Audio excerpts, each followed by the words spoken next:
Well guys, we are officially in Zimbabwe. We are in the highlands area, so we're going to get a lot of our target species here. And this place is just beautiful, very beautiful soil, lots of rocks, completely different from Botswana, so I'm really excited to help this place. And yeah, get ready for some awesome herps.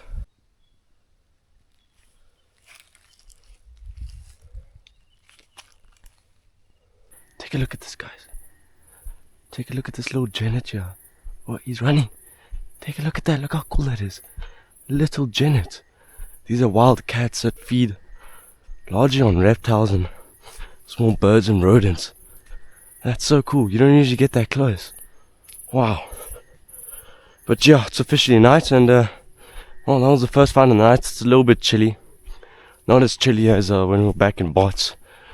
So hopefully we've got a little bit of better luck. We're just going to walk along this road, hit some open sections and see what we can find. Holy guys, take a look at this. This is a red toad, and this guy's a gorgeous individual. But despite being very common in Zim, we actually haven't seen any, simply because there aren't any in Bots. So what I'm actually going to do is bag this guy up and then photograph him in the daylight with my camera so you guys can get a better visuals. But holy, finally. It's been a long time since I've seen these guys. There's a nice tropical house gecko in this tropical tree.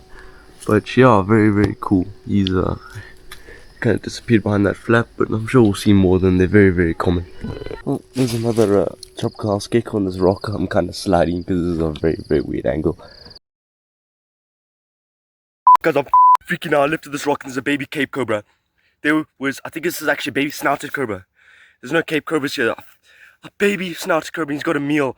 Holy guys, take a look at this. Take a look at this, guys.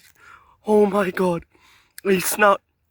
This, I think this is the area for Ankeeta's cobras. Literally lifted this rock. Take a look at this, guys. This is insane. Under this rock, I thought it was a herald snake or something.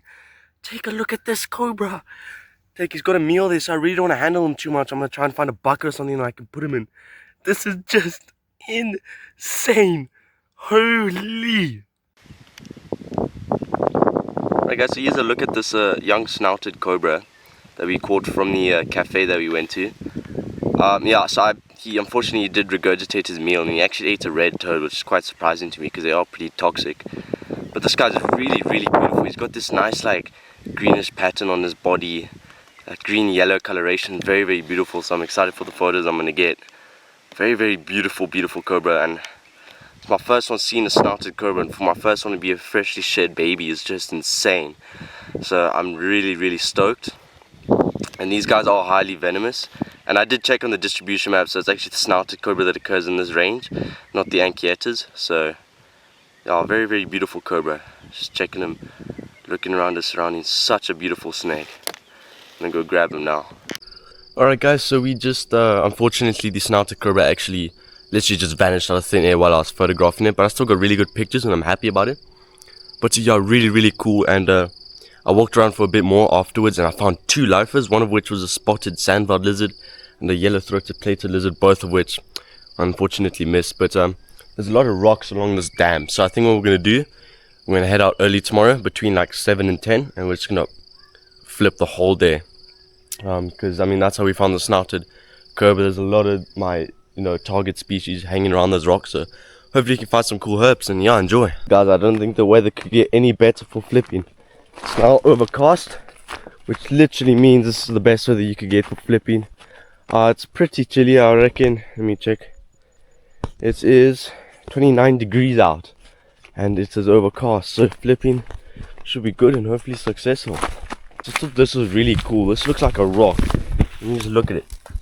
That thing is a rock, but it's actually like an old tree stump. There's another one here. So it's obviously like, I don't know how to explain it, but over the years it's kind of like turned into stone, which is really cool.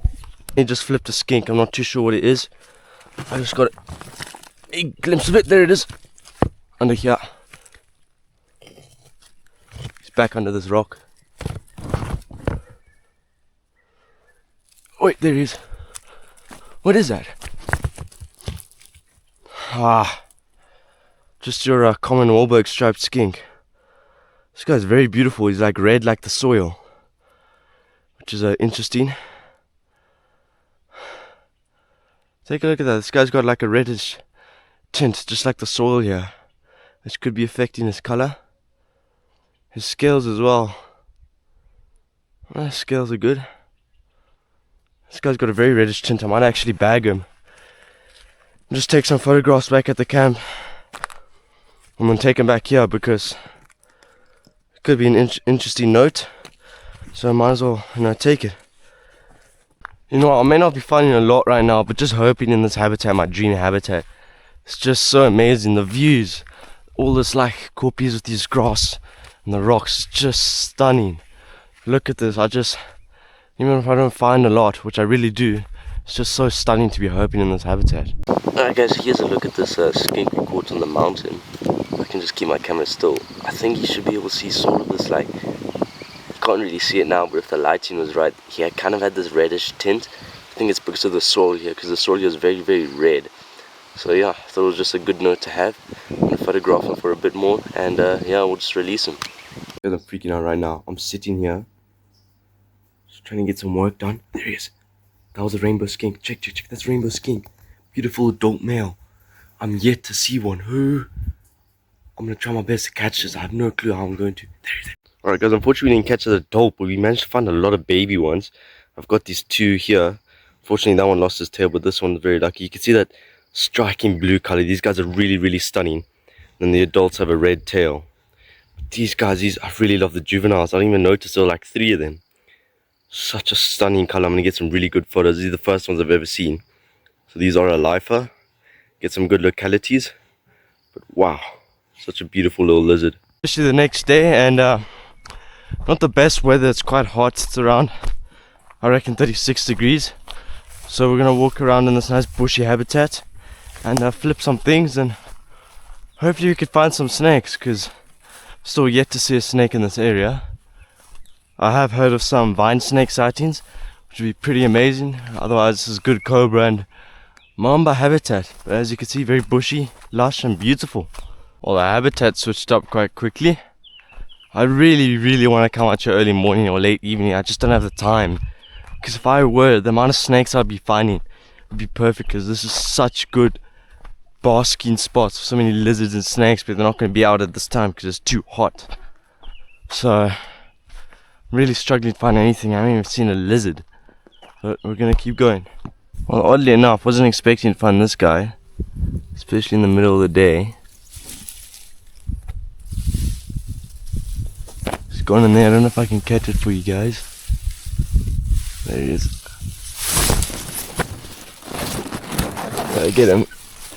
Oh yeah, I can feel him. I got him. There you go. Oh, nope. Don't know why, but there's just a red toad out in the middle of the day. That is so weird. That is like the one thing I shouldn't have actually found during this walk. But yeah, nice little red toad. I don't want to handle him too much because he's obviously not much water nearby. I don't want him to dry up, so I'm just going to put him back under there. Sometimes hoping can just be so unexpected.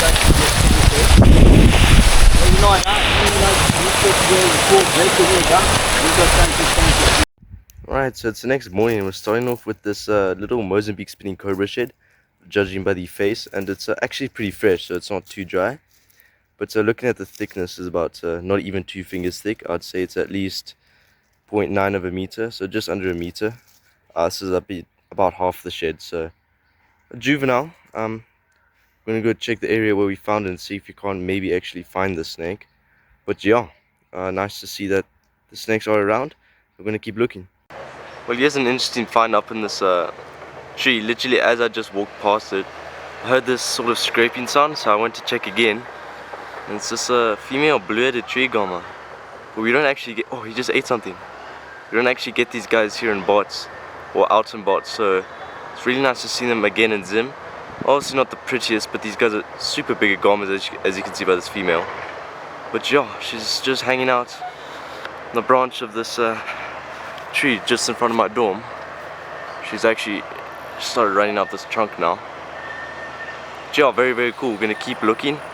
Not much snakes beside that snouted cobra. So yeah, let's hope our luck can turn around. Literally right by my boarding school right here, my dorm house. And there are huge baboons here. Take a look at that guy.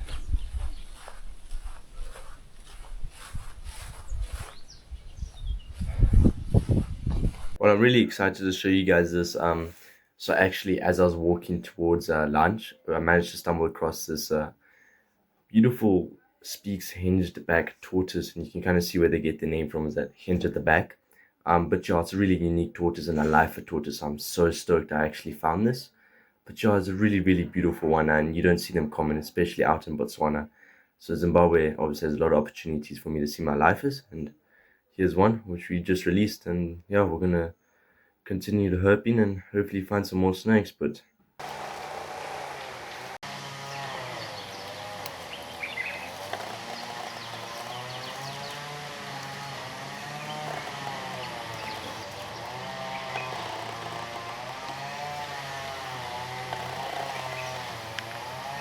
it's another red toad. Oh, he's climbing. Yeah, these guys are very, very common. Well, here's a new frog species for the channel. This is the eastern olive toad, and the ones we have back in Botswana is the western olive toad, although I do believe that there is somewhat of a population where we are of these guys. But yeah, first time seeing an eastern olive toad, so it's really nice. You can see they look a little bit more different from the western olive toad, especially the ones here in Zimbabwe. But yeah, nice to see one. Well, here's your famous bubbling casino, and it looks like he might start moving. There we go. You can see him walking, which is kind of what they're known for. It's really, really interesting. Oh, now he's hopping. It's a really, really interesting. Let me just move my flash out the way. Yeah, it's a really interesting behavior that not most frogs have. Other examples of frogs that have this is the banded rubber frog, which you guys have seen on this channel before. But yeah, this guy's very calm, nestled between the grass. Very, very beautiful. They do look similar to the rattling frog, but very, very different calls. They're very common but very hard to find because they're very well camouflaged and they really get themselves in the middle of these thick bushes, so it's not the easiest frog to find, which is always nice to photograph these guys whenever you find them.